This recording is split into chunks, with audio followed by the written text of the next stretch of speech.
Welcome to the Cristen and Jeff Show, episode 6. We let her kick it off today. Well, there's reasons why. Primarily because it's the Cristen and Jeff Show. Oh, you're just a little smooky because a couple of people said Jeff and Cristen show, and you got all butt hurt. Ooh. It's true. Listen, it's just that people generally see me as the star. Oh. The rock star. And you're more like right. Okay, whatever. The drummer? Okay. You're the lead singer and I'm the backup? Is that what this is? Yeah, okay. Generally, all right, so we're going to put out a poll on Cristen and Jeff Facebook page and on our website. If you think Jeff is the star of the show, vote. If you think Cristen is the star of the show, please vote. If you think Jeff's... Let's actually not do this. It's going to get ugly. Don't do it. I like how we're starting the show. It's going to get ugly. So, look, everybody knows you're the rock star, which is why I get to joke about it. Thank you. And it is the Cristen and Jeff show because ladies first. Oh. We actually had this discussion, so should it be Jeff or Cristen, Cristen, Jeff? And I said I wouldn't have it any other way. Ladies well, first. thank you. I appreciate it. It's got to be a good man. Yes. I mean, you're from Texas. You expect chivalry. That's why I throw my coat down over puddles. Oh, yes, all the time. Yeah. Big, come on. How about this? One compliment. I'm going to give you one compliment right now. Oh, my goodness. Yeah, I'm putting you on the spot. I have so many. Oh, yeah? You are so supportive. Oh. You really are. For some reason, that made me feel good. Good. Should. Actually, wait, it was a compliment. Thank you. You're handsome? Go on. You're just so dapper. Dapper. Dapper. Not a damper. A damper. I'm a damper. You're dapper. All right. Okay. Listen, we're halfway through. We said we were going to do 10 episodes and see what happened. Oh, this is true. I forgot about that. So we're halfway, like we did 5, and now halfway through we're on to 6. So far, how you feeling? Fantastic. How nervous were you the first episode we recorded? Oh my gosh, I was so nervous. I was incredibly uncomfortable. It's fun to go back and watch, even though that was only 5 episodes ago. It's fun to go back and see just how we've changed, throughout the episodes. And I know for myself, it's one of those things where I just let go and decided to be vulnerable and just have a conversation like we normally would, but share it with people. Yeah. So I love it. It's Episode fun. 3, you just took off. So you've been a bird. A bird. A bird ever since then. So thank you. What kind of bird? A dove. Oh, I like to view myself more of like a hawk. Oh, okay. I thought you were going to say like a parakeet or like a toucan. Colorful. Right. Huh. Weird. Annoying. No, always repeats what people say. You want me to be in trouble after this one? Okay. So we have some cool things to go over. We can banter forever. We love to banter. We do. Remember, we have 3 segments. Yes. First one was where we just talk about stuff, but we've been throwing in stats lately, and she knows that I love stats, and I have a stat for you today. Our focus subject for today's segment 2 is a kind of a 2-part thing. What are the top 3 mistakes of new agents? And then there's a 4th little bonus thing in there too. And then like closing with love, our love segment. Now I always think of Lindsay. Love section. And love section, yes. In fact, our good friend Bob Smith said, last week, you didn't do the love segment. I said, yeah, we ran out of time, Bob. And he said, never skip a segment. He goes, I expected it and I want to hear it. And you know what? I respect a fan who says that. So heard loud and clear, Bob. We have a love segment of the perfect date. Yes. Let's get right into it. One big new thing for us this week. We got a logo. We did get a logo. Oh, it's so exciting. Now, what was it like? Did you enjoy the process of, because we went to 99designs.com. You submit all this stuff about yourself and people. They do a contest. And what'd you think of that whole thing? Oh, it was awesome. It was an incredible experience. I had kind of like sketched out some different ideas, and by no means am I an artist, but I had tried to get something together that brought inspiration. I felt like it was a reflection of using our names and what our intentions of this podcast were, and none of them were clicking that I was coming up with. Remember when I was showing you those? And then we go to 99 Designs, and Jeff tells them, kind of what we're hoping the logo has within it, and it's the C, the J, and something like to do with love, like a heart, something along those lines. And it was incredible, the amount of people that submitted designs, the amount of talent is wild. Not one of them was from America, though, I don't think. This is like a global thing. It was incredible. Yeah. And how many did we give 5 stars to. I think we had like 10, and then we narrowed it down to 5 people. And then those 5 people moved on, and there was one that we just instantly both connected with and thought it was so cool that there are 3 different things that you can see within the design, but yet none of them stand out too much to where it's a distraction. Some of them, it was like a house, or it was too clearly a heart, and you couldn't really tell like what's in the heart, what's happening. And we love the logo that we ended up going with. We really do love it, and I really, I really liked it. And there was another one that we were thinking about going with, and all of a sudden a late submission was the one we ended up taking. Yeah. We showed it to Autumn, a 7-year-old. I said, Autumn, what do you see here? And she said, a heart. I said, do you see anything else?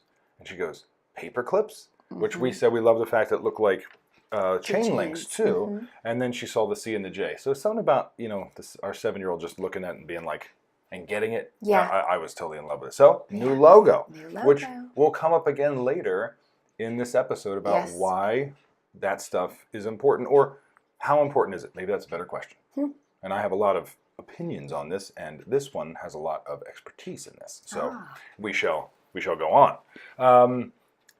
Another thing is we're going through Bold, Business Subjective Life by Design, the class created by Dianna Kokoszka, who has commented on our videos, which is very nice. A wonderfully successful woman who I don't think you'd want to battle her in anything. No. She's like, she's the Wolverine, right? Like if she wants something, she's going to do it, and she outworks everybody. Yeah, she's incredible. She really is. If you want to hear some stats why you should take Bold if you're in the real estate industry, and you don't have to be with Keller Williams to take Bold. Anybody can take Bold, which I didn't know. I did not know that until this week, that literally anybody can sign up for it. Hopefully I'm not wrong about that. Here's a stat for Dianna Kokoszka that you might want to listen to. She did 162. I hope I have this. I'm very close if I have the numbers. I'm pretty sure I have this on. She did 162 listing presentations. She closed 160. Wow. There's that. So if you want to know if she knows what she's talking about, she only lost 2. Don't you want to call the people? I want to call the 2 people. Like, what'd she do wrong? Right. Like, what happened that you didn't choose her? The 100. So she knows how to teach. Yeah. She knows how to work. Let's just put it that way. We talked about her 6 circles. I have no idea about the rest of her life. She seems a wonderfully fulfilled woman. But my goodness, does she know how to work? And she does. And it's been, what have you thought? Week 3, I thought it was big for me. So what did you think? Yeah, absolutely. Week 3 of Bold it was incredible to sit down and write out your goals, your financial, your personal, and your work-related goals, and then to literally be just sitting with yourself in a room full of people, but just focus on yourself, knowing that whatever you're writing is just for you. You can share it if you want, which is encouraged. Dianna encourages us to share our goals with as many people as we can to make sure that there's accountability, right? If we keep our goals close to our hearts and don't share them, then we really won't have anybody spurring us on if we get off track, which is going to happen. Naturally, most likely it's going to happen, which is why the gym is packed in January, February, and is dead by March or April. Most likely because people did not say to their best friends and their family, I want you to help me get to the gym 4 times a week. I want you to help me be accountable for these things. It didn't click until you just said that here, because that my advice that I talked about, I don't remember if it's on the show or not, with Robin Robbins, was don't tell anybody. Keep it close to your chest, because unfortunately your family and friends will disparage you. I still agree with that. So I think it's two different things. So when we're talking about ideas, like when we were talking about doing a podcast and creating a logo, we didn't share that with people. And that's because we knew that was something that we were excited about, we wanted to do, and we didn't want to influence. It's kind of like when you're pregnant and you're picking your baby's name, like you've shared. If you tell all these people the name that you're planning on giving to your baby, there may be someone that goes, oh my goodness, I was a teacher and I had a student with that name and they were the worst, right? We said, we know a bad Sebastian. Right. Sebastian's a terrible name. Yes. Oh gosh. And you're just like, your parade is rained on. So in those scenarios, I don't necessarily see that. It could be a goal, but it's more like a something that you aspire to do, that is like whether you're inventing something or you have a concept that no one else has thought of, or an idea for a business. You can keep that close. Or maybe you just keep something that people won't believe to yourself. Like if we said, listen, Cristen and I want to build an empire and take over the world. And I mean that almost sincerely, not like crazy people, but like we want to build an extremely successful business. Yes. I don't think we feel the need to tell anybody that because they're going to go, you can't do it, or like that's Right. crazy. Yeah, but how about if you tell people? I'm sorry, I interrupted you. Go ahead. It's okay. I think no. You can. First of all, you can always. I got excited.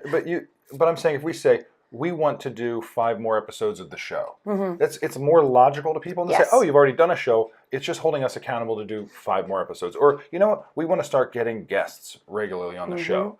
We're already doing the show, so people see it more logical. So I think that's where my comfort zone is. If it's my big dream, I don't really want to tell anybody because they're just going to tell me no. Yeah. You know? Yeah. So just. And I completely agree with you. If it's one of those things where we want to build an empire, rather than saying, I need everybody to hold me accountable for building an empire, right? That's not really something that is measurable or people can hold accountability to. That would look like people saying, okay, have you built it? Or what does this look like? Right. Did you get there? Where are you? So rather than that, share the, I am going to go to a training next week. And it's by the time that training comes, I'm probably not going to want to go. So will you just check in and make sure to remind me of why I'm going to that training? And it's because I want to be better. I want to practice my craft. I want to get as much knowledge as possible to be the best I can be. Or if it's, hey, will you check in with me and make sure that I've gone to the gym this week? Maybe you don't need to tell them that you have 50 pounds to lose. Maybe that's not what you need to share. But maybe more so it's, I really want to be a healthier person. I want to feel better about myself. Will you make sure to check in that I'm doing those things? So it's some things keep close, but then actual goals, like your stepping stones to that big goal, share them for accountability. It's everything you're saying is good, and I'm right in line with it. But it does hit me that, and this is a bigger discussion. So we're gonna have to open this up for another time. Is our cat? Cat, stop it! If the camera's moving around, it's because the cat's playing with the camera. Oh my gosh, she just knocked it. I'm not cutting that out. I'm not cutting that out. Olivia Grace. If the camera just moved, it's because the cat's eating the camera. And it's because of a rubber band. There we go. So cats and rubber bands. Is Heather? I'm not making up this last name. Heather Cash Dollar. That is not the greatest last name ever. She posted something yesterday that has stuck in my brain. It said, "A graceful woman takes criticism and compliments the same because she knows it takes sunshine and rain to make a flower grow." And I thought that is a cool. I like the sentiment of it. So with all the advice that we're giving on this, no matter what you do when you're trying to do something, you're going to get a lot of negativity. Oh, so I don't think our advice is about not getting negativity. You're going to get it. Oh, sure. People are going to disparage you. Oh, absolutely. Absolutely. I think you just got to decide what you want to be disparaged on and what you want to be accountable to. Because absolutely. Unfortunately, your mom or your dad's going to be like, well, why would you do that? Even though they love you. Oh, and several of our agents have experienced this. We've had one-on-one conversations in business planning with them where they say, my spouse is really not understanding why I have to go in the evening and show homes or why I have to work Saturday and Sunday. And they think I'm just out having fun. And it's unfortunate to hear that. And it's not like their spouse isn't the good person. They don't understand why their other half is working the way that they are because they haven't done it themselves, or maybe they haven't been beside them to see what that's like. And so it's all about sitting down and saying, I would like to better myself. I would like to be better for you. I would like to be able to financially support you and our family in this way.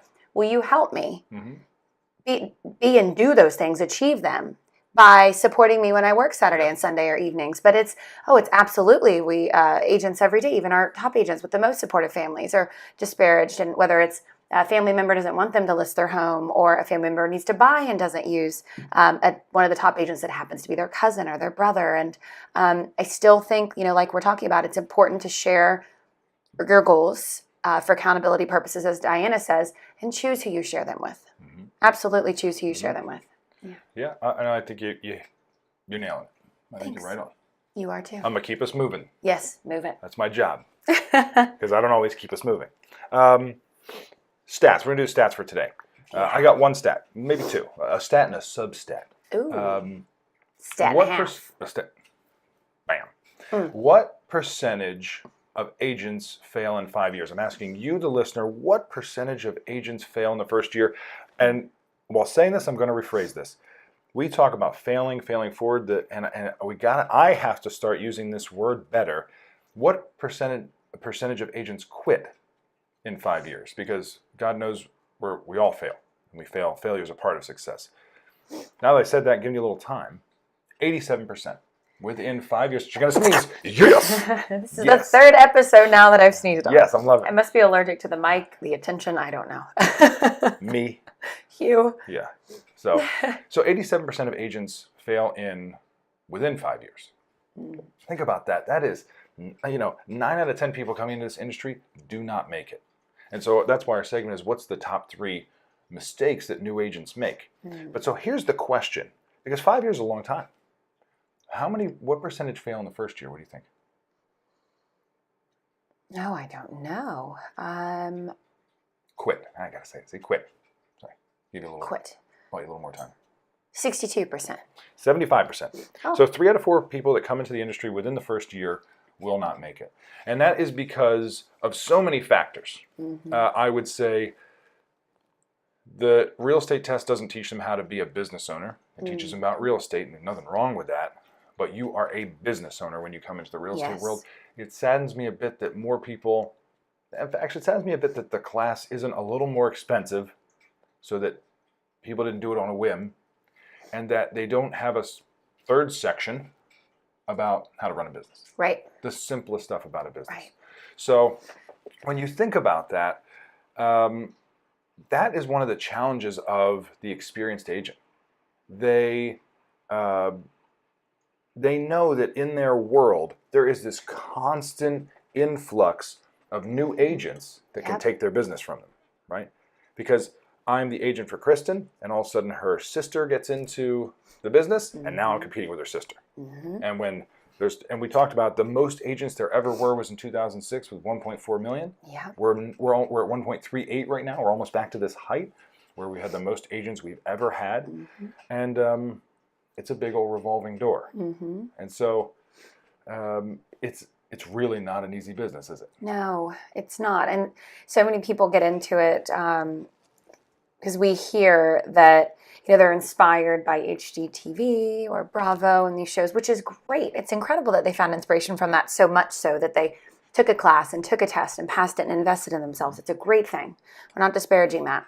But it is unfortunate that some people do come into it thinking that it's going to be easier than they expected, or that they assume that all of their friends and family will be like, oh, I'm looking to buy an investment property, or I'm looking to sell my home, and it's just going to happen for them that quickly. And that's usually not the case. We hear, like I mentioned earlier, that most people, most agents, their families do not want to work with them, strictly because you're going over their financials and you're getting into a personal thing where they just don't want to do it. It's not because they don't love them and support them.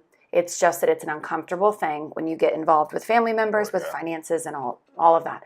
So it's unfortunate to hear people be that excited and then so quickly to lose that light and encouragement that they have, because they realize it takes a lot of work.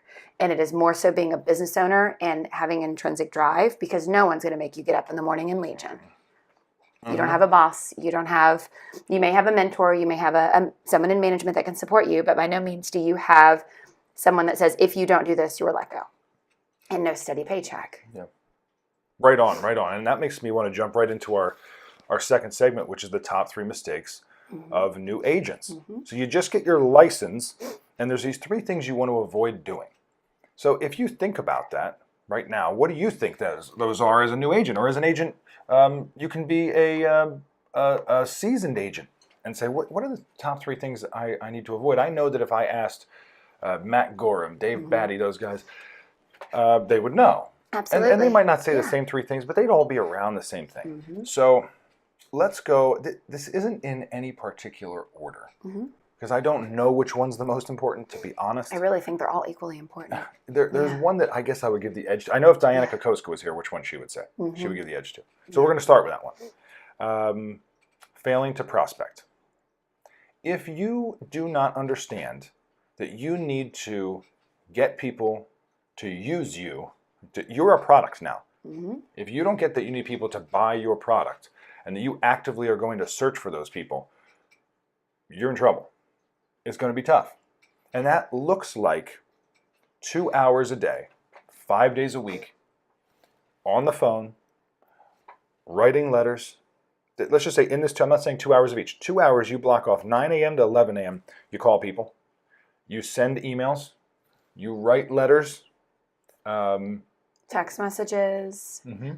Stop-bys or pop-bys. Yep. Yeah, door knock. These are things you do every single day. Because no matter how good or bad you are at it, it'll be impossible for you not to get business if you prospect 2 hours a day.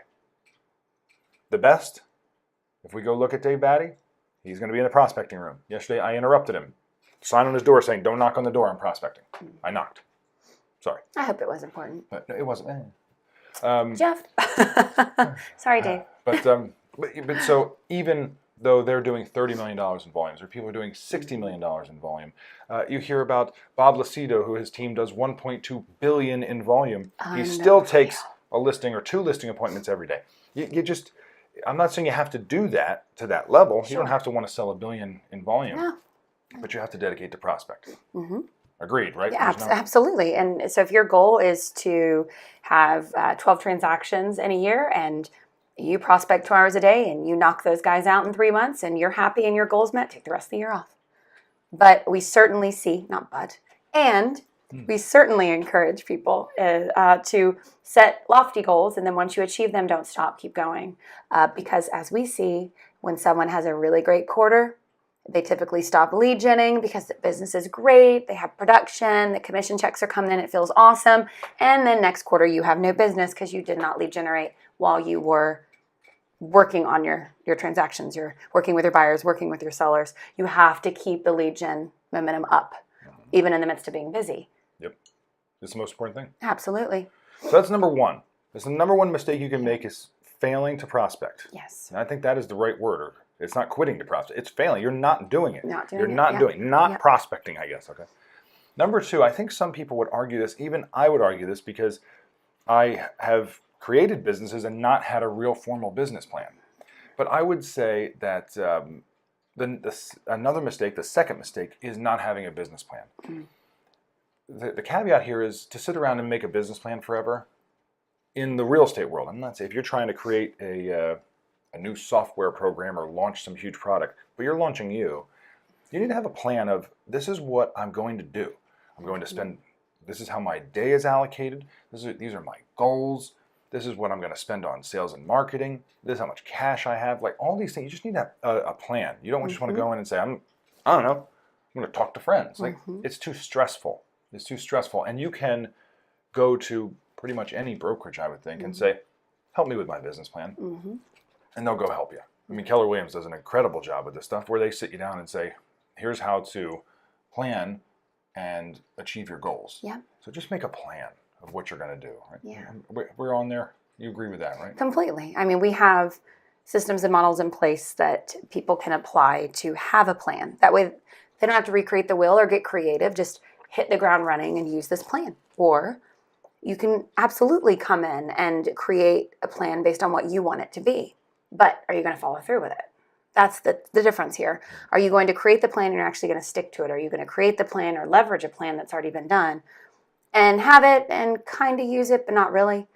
And so that's where we see quite a few agents, not just new agents, but experienced agents as well, where most likely if they had a quarter they're down, or several months where they're just not doing their best from a production standpoint, it's most likely because they didn't review and stick to their business plan.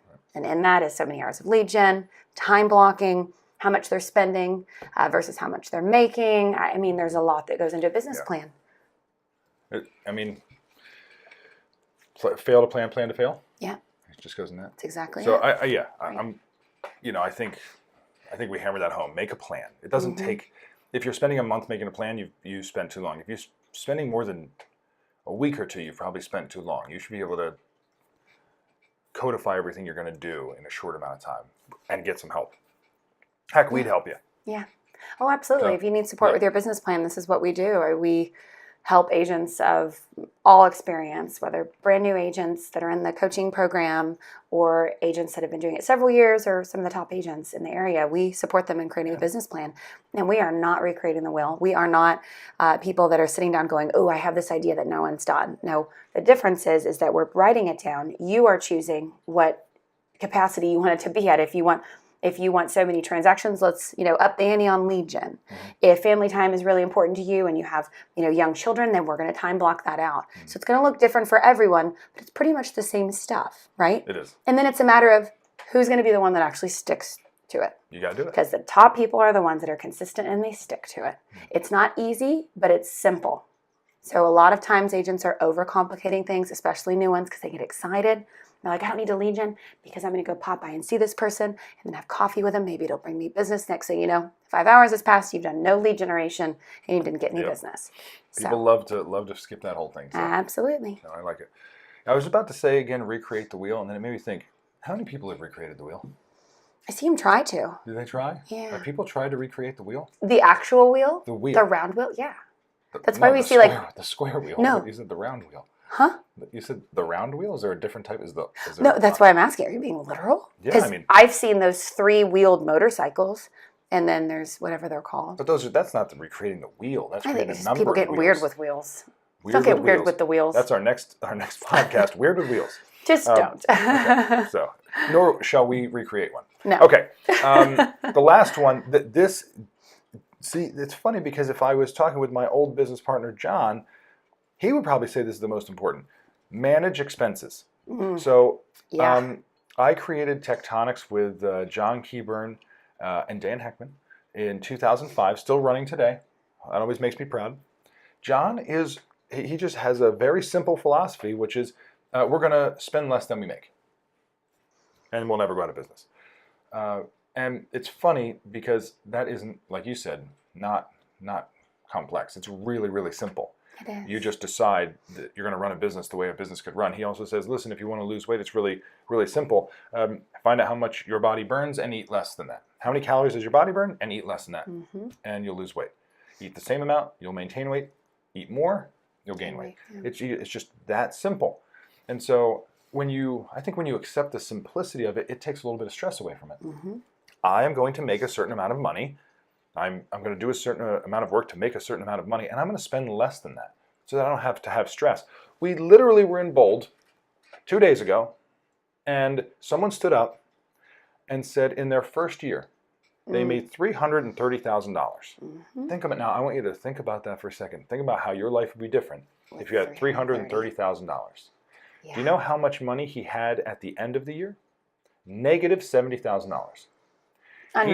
He didn't know that he had to pay taxes. So at the end of the year, he had negative $70,000, and he said it took him 2 years to pay off those taxes. Mm-hmm. So he went from making a life by design to not understanding about managing expenses, then took away 2 years of God knows what that he could have done. And he said he had to keep putting in. So in that year that he put in as much work as he did, killing himself to do as well as he did financially, to find out that he didn't do as great as he thought because he owed money to the IRS, and then in turn to have to work just as hard, if not harder, the next 2 years to pay back the IRS. I mean, imagine that feeling of defeat when you are working so hard. And then he was so vulnerable to say that he owns a business and he has to go to them and say, I want to go have lunch with you. I want to go do this. Let's get people excited about work, knowing that he has no money, and he owes money. And yet he's known as one of the top producers and just an incredible person. And he has this feeling, this internal awful feeling, which I'm sure many of us have felt, is we have to go on functioning, but we know inside that we're barely making it. Yep. And so that feeling of defeat after such a year of financial success is unreal. Right. So think about it. He could have been a casualty. He could have been one because even though he made $330,000, he could have been in that 87%. Oh, yeah. So managing expenses. Mm-hmm. And we don't have time to get through all this, but I'm going to give you a simple rule of thumb. When you get a paycheck from your broker, you have to take 50% of it and put it in an account to pay expenses, 50%. Taxes and expenses. at a minimum. It might be 60%. It might be 70% when you're starting off. That's how much you have to put away. Mm-hmm. So when you get the check for $7,000, you have to accept immediately it's a check for $3,500. If you don't do that, you're going to have your managing expenses problem. If you take that check for $7,000 and take $3,500 and put it away in the bank, by the end of the year, you will be a business owner. Well, really, let's be honest. We shouldn't get to the end of the year. It should be quarterly. Sure. I mean, Sure. if it makes it to the end of the year, then you really need to focus on quarterly, because most people that are managing their taxes just annually, it's a challenge. So you could certainly follow that 50% rule. Even more so, though, we hear people encouraging it to be done quarterly. And then that way it's not as much of a concern or as much of a shock or anything like that. But this is a piece of being an entrepreneur. If you want that lifestyle of being your own boss, being in control of your life completely, then a part of that is you have to be in control of your finances. You don't just get to go out and do what you do on a daily basis on your own schedule, because at the end of the day, we still have to report to the government, and you have to pay the IRS. So, well, I guess you don't have to, but it's a matter of time until they Unless find you want to be Wesley Snipes or that gets weird. So, Passenger 57. Oh, geez. What, I'm a Wesley Snipes fan. Yeah. Except is he even in jail? I don't even know. I don't know. When you have that much money, I think you go to jail, then you get out of jail, and then Martha Stewart went to jail. Where am I going with this? Oh, no. It had to be the prettiest jail cell. No, it had to have been. I bet she decorated it. It's so nice. Fabulous. She probably has a line coming out at Target. Martha Stewart's Sell by Design. That Should make a killing off I that. like the you. Woo-hoo. Thanks. That was good. Okay. So Love you, Martha. Love you, Target. Love you, Martha. Yeah, love Target. Failing to prospect. So top 3 mistakes. Failing to prospect. Mm-hmm. And I'm going to say it different. I got to use the word failing, Yep. because I keep saying the word failing is a positive word, so I don't want to use it negatively. Right. Not prospecting. Choosing to not just You can not go ahead doing it. Yeah, you can go ahead and fail at prospecting. Just keep doing it. If that Also, makes sense, if you prospect and you do not get a yes, you did not fail. Since we're using the word fail, right? So if you prospect for 2 hours and you had 30 contacts, which means you spoke to 30 people, not made 30 calls, spoke to 30 people. And of those 30 people, you got no appointments. That is okay. You did not fail. So or you failed forward. You failed Either way forward. Right. Yes. So if you got on the phone with them and you didn't, go over your scripts and you weren't prepared, that's a different story, of course. But if there's plenty of times I've had days where I feel like I've been spot on and people are wanting to talk to me, but I didn't get an appointment made. So we're encouraged to count our no's rather than our yeses, right? Because if you get a yes in 10 minutes, most likely you're going to stop prospecting. Got my listing appointment, I'm good.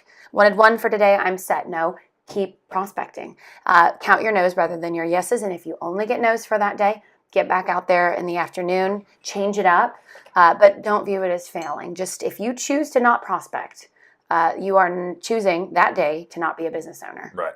Amen. Amen. Your doors are closed. No business plan. Fail to plan to fail. It's that Yep. simple. Again, find someone who will help you with a business plan. There's tons of people out there. Or buy the MREA.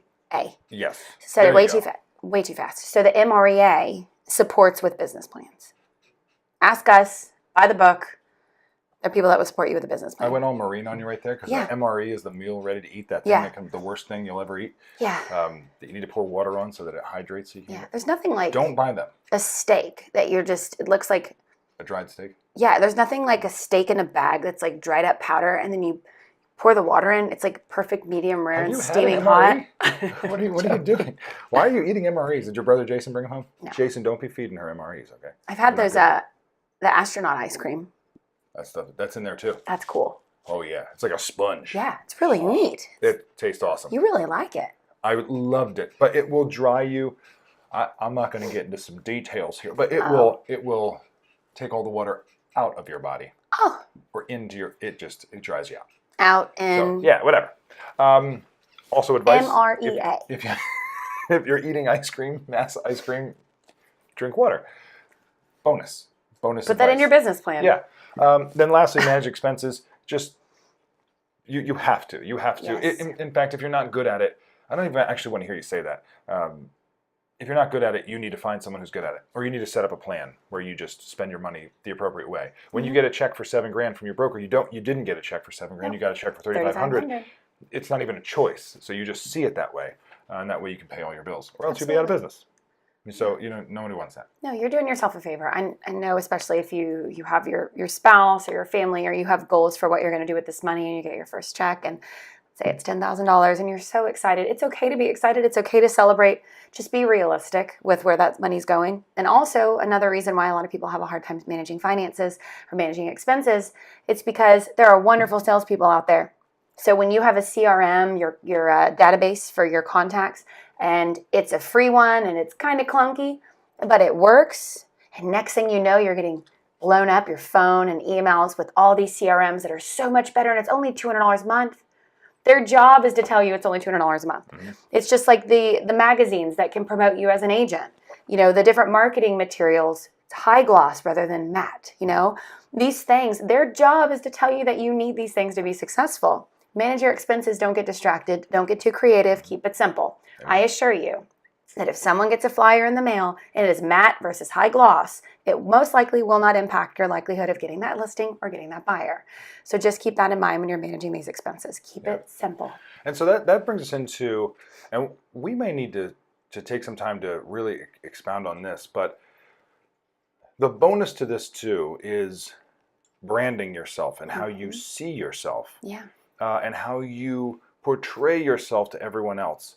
It's obviously not a top 3 mistake, but it's this last thing of how you show yourself to everyone means how they will see you and how they will reference you. And it's just one of those things of, if you just print up a business card and you're just quick and dirty about it and you don't think about this whole thing. I mean, we created this show. We're not trying to make any money off of this show. But we created a logo. Yeah. And so why did we create a logo? Because how we present ourselves, we want it to be as clean and crisp and consistent as possible. And a logo shows that it shows we're putting an effort towards you, our users, to understanding what we're doing and just how we see it, right? Yes. And so if the logo was just something I drew, you'd be like, man, they really don't care about it. But it's something we took the time and we made an investment into to show how we feel about our company. I guess, I don't have anything beyond that except that it's like, it matters. So, I mean, you're huge into, like, the set. If I would have set up this set, it would have been awful, but you understood how the set needs to look. I mean, so talk to me about branding. I am a big believer in, if you're going to do something, do it in a way that if you look back on it many years later, you're proud of what you did. Now, we may look back on this in many years and I'm like, oh God, why did I wear that? Or that painting was not a good choice. But from a standpoint of the effort that's put in is we are not just, bantering and bringing this to you guys just on a whim. There's effort that goes into this. And so with that being said, if we have the set done in a certain way and we have a logo that represents us, then people, hopefully, when they watch this, they'll realize that we're putting effort into bringing you this information. We didn't just decide one day, well, we're just going to turn on the phone and start talking and see if people like it. It's more so we have information to share. We know we can help people, even if it's just one a day. And so our intention with this is to do so, but we don't want distractions. When people come to us, we want to make sure that they know that they can just focus on what we're saying and the information we're sharing. So if the place that we're sitting is disheveled or distracting, they're not able to focus on our intention, which is supporting them. Mm-hmm. And then the same thing with the logo. If we do not have one, then we're really doing ourselves a disservice because we don't have something that represents our intention of what we're doing. So plenty of times people, will just scroll through Facebook and then something catches their eye. So if what catches their eye is our logo, then they immediately, most likely know that we are 2 individuals, that we have created something and we take it seriously, and there's pride in it, but there's also planning in it. Right. And so when they take time to visit our site, there's planning in that as well. And so it's making sure that people know that we're a resource, that we take your time seriously. So if you're going to come to us for an hour and watch our podcast, we respect that so much so that the least we can do is show you that we've planned, we've prepared, and we're ready for anything that's coming our way. I mean, there's 1.4 million realtors out there. You have to compete with that. Yes. I don't know how many podcasts are out there, but I'm guessing God knows how many. I mean, it's a global market in podcasts. Yeah. So you're going to choose to listen to or watch our show.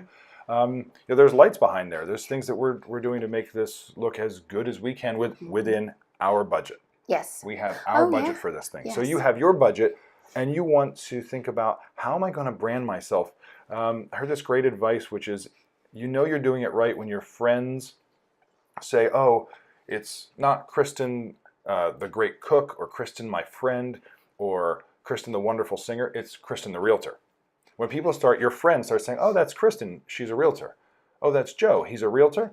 That means that you've branded yourself in a way where people now associate that with you.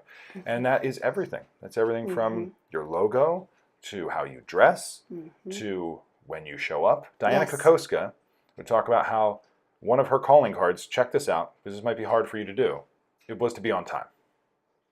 She said most people just aren't on time. Realtors show up late. Yep.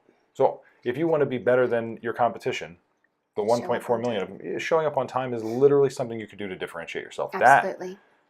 That, is nuts. So, but that's your brand. That when you brand yourself as someone who's always on time, that's part of your brand. Well, it has to start with your why. Why are you doing what you're doing? It doesn't matter what industry you're in. Why are you doing what you're doing today? If you don't have a reason as to why you're doing it other than collecting a paycheck, reevaluate what you should do or what you'd like to do. Because you only have one shot at this life. And so make sure that you're in a place where you feel fulfilled and you're getting the success you want. Watch episode 5 to understand what I mean by success. It has nothing to do with finances. It has everything to do with these 6 circles. So go back and watch episode 5. So what does success look like to you? And so if your why is developed, if you've designated why you're doing what you're doing, you have your purpose, then everything you do has to spawn out from that. So if you don't take time to get up and get dressed and you're 10 minutes late, then clearly your why isn't defined. Because if your why is supporting your family and having your children be proud of you, then should you show up late, should you be disheveled and unprepared? And so you have to make sure everything you're doing spawns out from that why. And it needs to be a powerful enough why that you care enough to be on time. You're awesome. Oh, thank you. Yeah, you're awesome. I loved everything you said about that. No, you just were, I was a fan right there just listening. It's true. Thank you. And we talk about our why all the time. I'm very lucky to have the best who. So, all right. Well, this is one of those things I would love to dive in deeper. Yeah. So we'll have to talk with some people about, because branding is so huge. It is. I don't know if people would want to hear about like a walkthrough about how to create your brand in the beginning, but tell us things you're interested in. Yes. But I think from what Cristen's saying too is you have to determine why you're doing it, is what you just said, and then how that's going to look. Yes. And then you'll probably figure it out. Because you have to think of it as the only thing a person sees of you, your business, and your intention is your logo.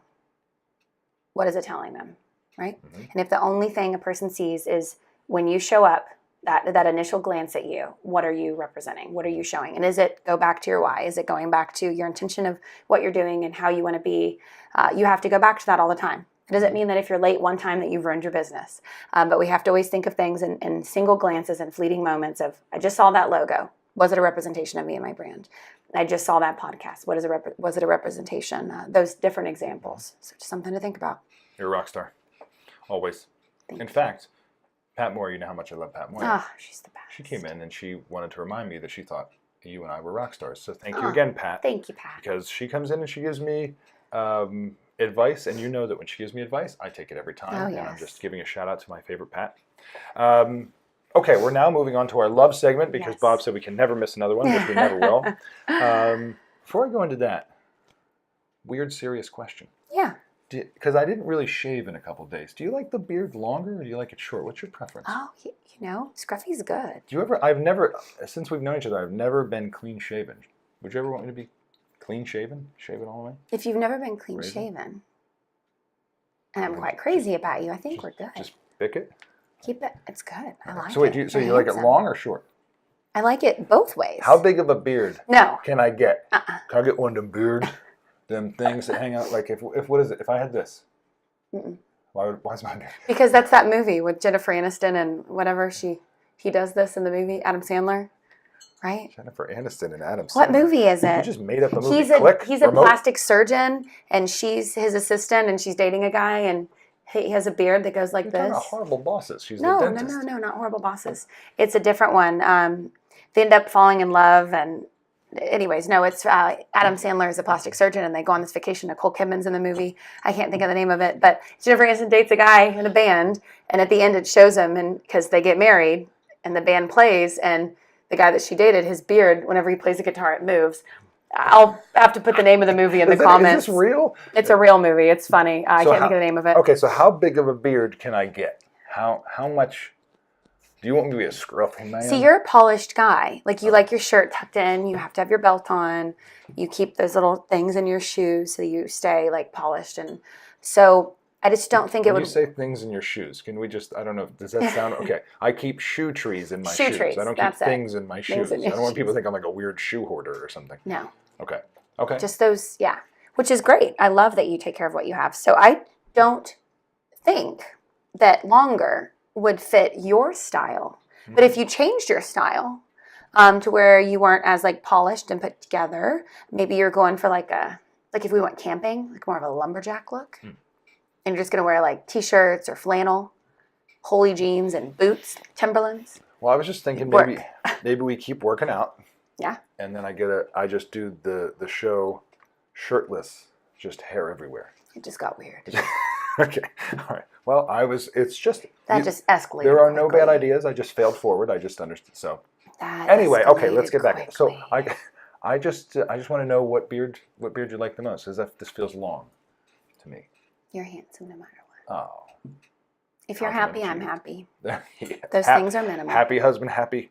Oh no, that isn't. Anyway, okay. Anyways. So, the perfect date night. Yes. That is what our love segment is about. The perfect date night, of which I would say we just had the perfect date night 2 weeks ago. Quick shout out to where did we go? Where did we go? Harp Crown. There we go. I was thinking. Why were you frozen? Perfect date night. She can't remember. It was so wonderful and majestic. Yes. I can't remember. No, Harp Crown. Harp Crown, which is 16th and Sansom, I think.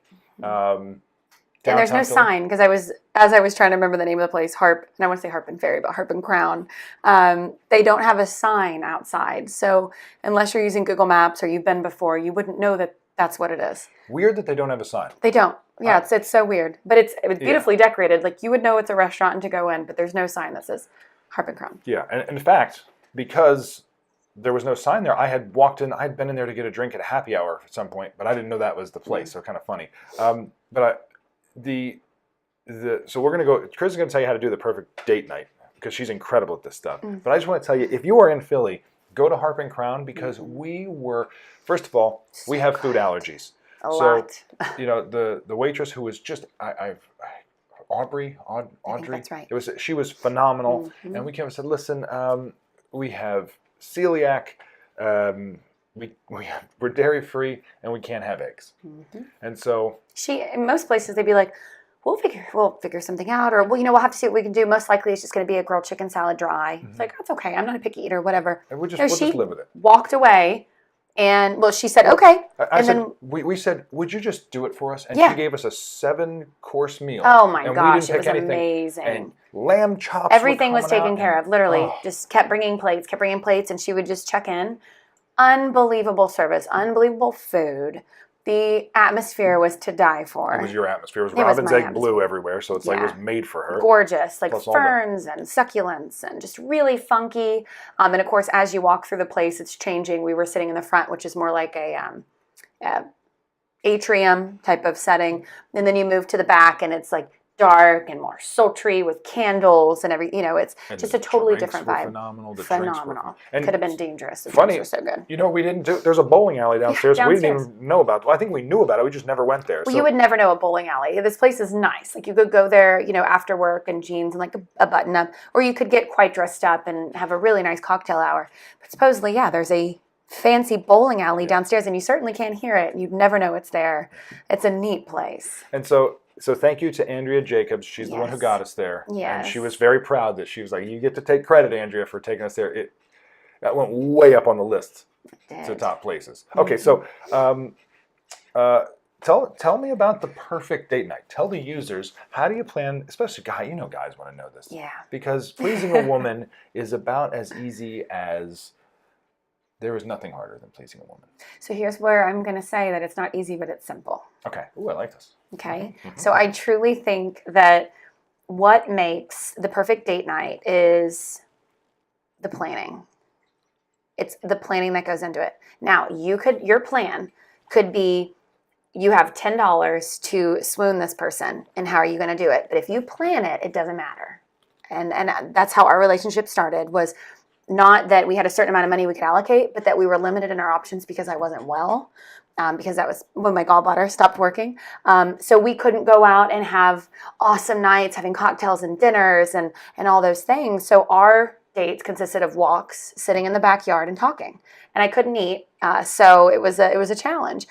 But they were amazing because we made the plans before you came, like we're going to go on a walk. And so it made it special. So now that we're able to go and do freely, which is nice, what makes a perfect date night is definitely the planning that goes into it. So if you do not have the funds available to do something over the top, but you have someone that you enjoy your time with and you want to impress them, I encourage you to plan.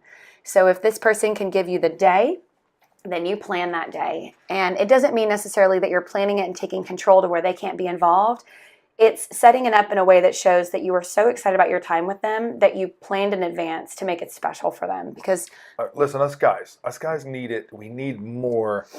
Okay. Direct. Okay. So all right. So I'll give it to you. Here we are. We got Joe and not Joe's too common name. We got Abram. No, that's a weird name.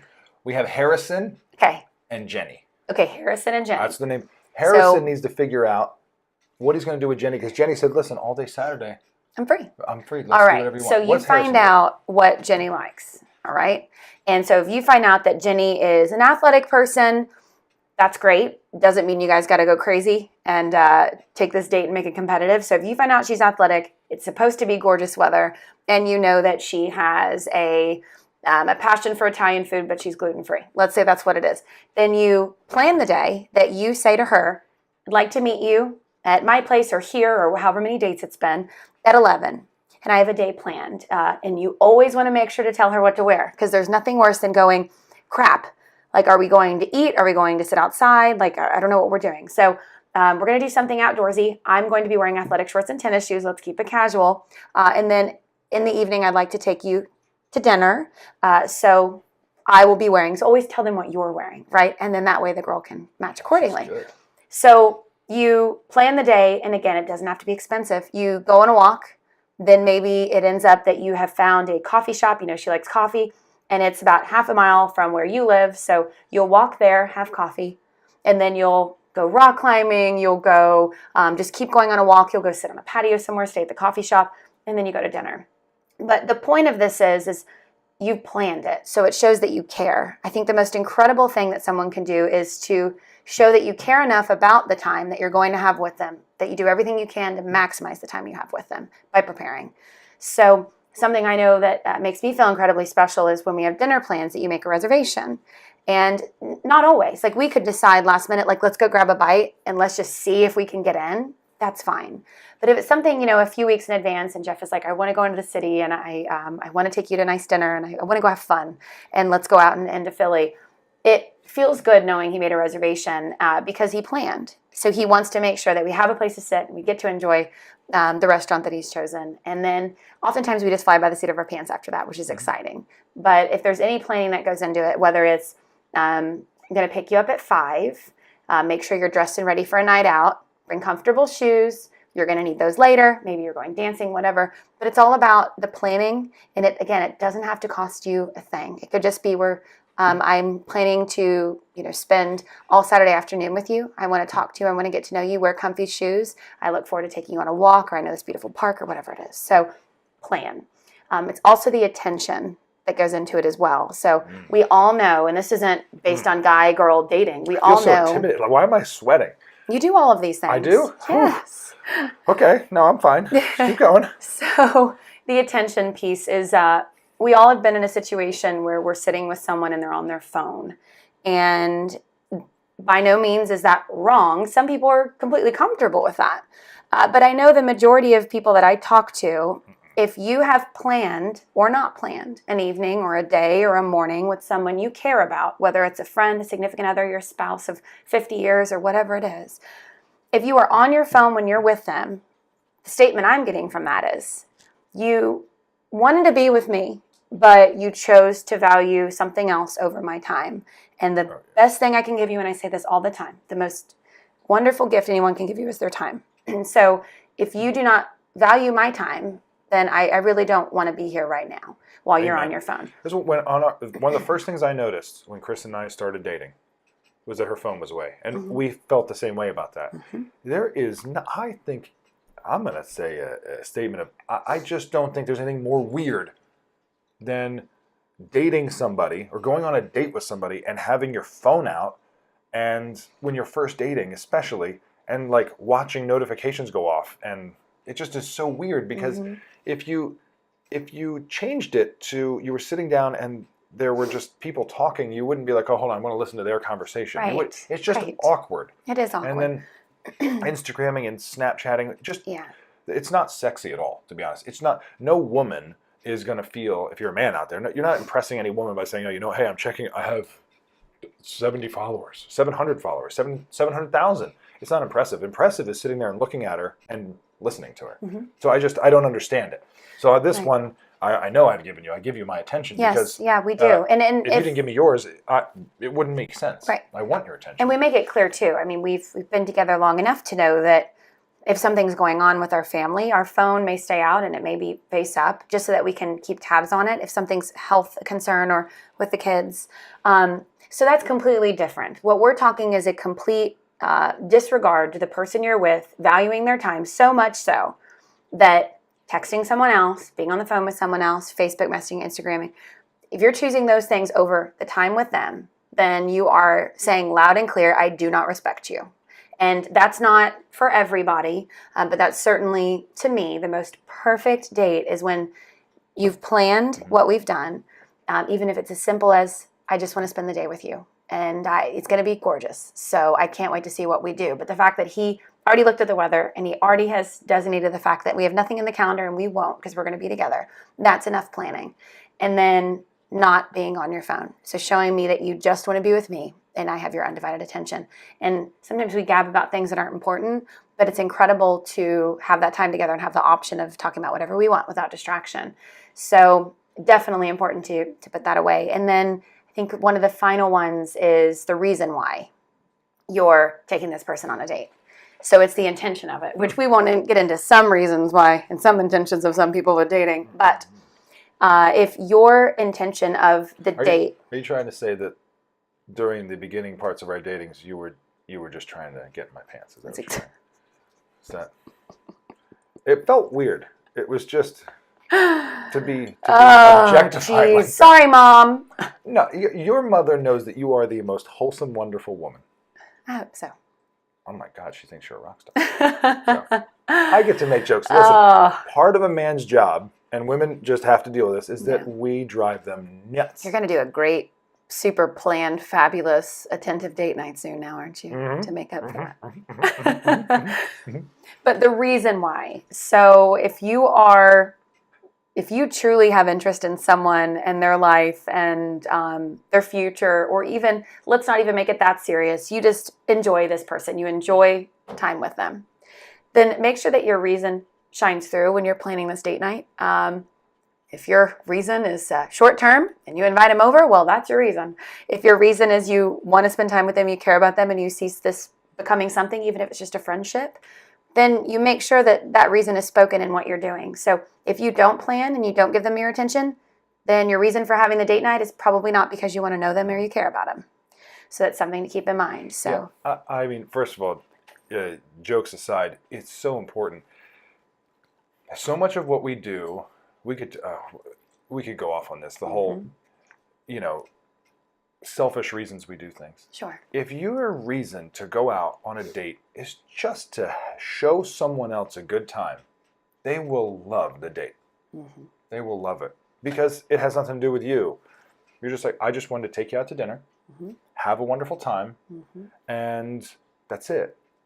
And you're right. I mean, look, we're all grown-ups here. If it said, hey, my whole thing is I want to take you out to dinner so I can get you to invite me back home, it's not romantic. It's not even, there's no chivalry, there's no nothing to it. It degrades everybody.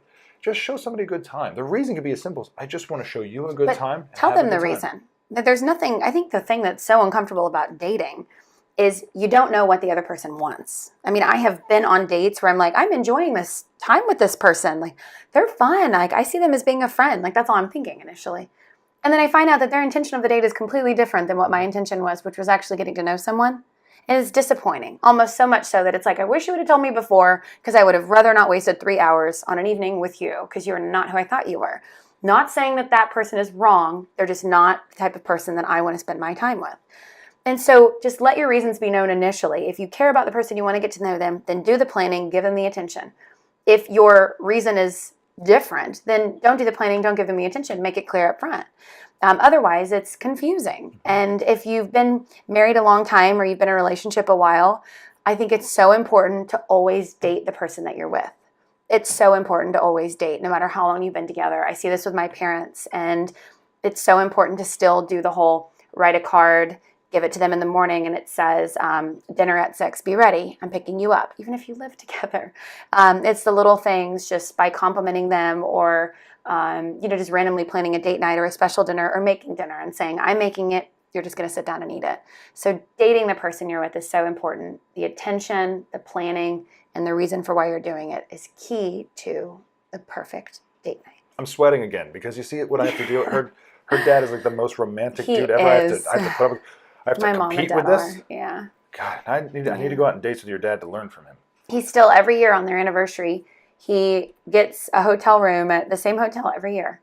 And he's changed it up a few times, but they always end up going back to this hotel. And every year, after my mom has some spa time, when she gets back to the hotel room, Dad's not there. And the reason being is because he knows that she likes to get ready alone and not be distracted. That's what she enjoys doing. So he always has things waiting out for her, special little gifts and love notes and flowers. And then he always has Corona or wine or something because she likes to have a drink while she gets ready. And he's not there because he's learned over the years that she enjoys just having that time to relax and to be, alone for that moment. And so he does all these things to make it so special for her. And he's downstairs at the bar having a drink, hanging out with the same bartender, same bar they've been going to for all these years. And then she comes downstairs and meets him. And how romantic is that? That she walks up to the bar and he's waiting for her. And he gets to see how she looks and everything. And so much planning goes into that. It's not that he's changed it every year. They're doing the same thing, but he's planning it every year and he's making it special. And it's romantic. And they've been together almost 40 years. So there's something to be said about continuing to date the person no matter how you've been together, how long you've been together, and then creating the perfect date night every time you go on a date.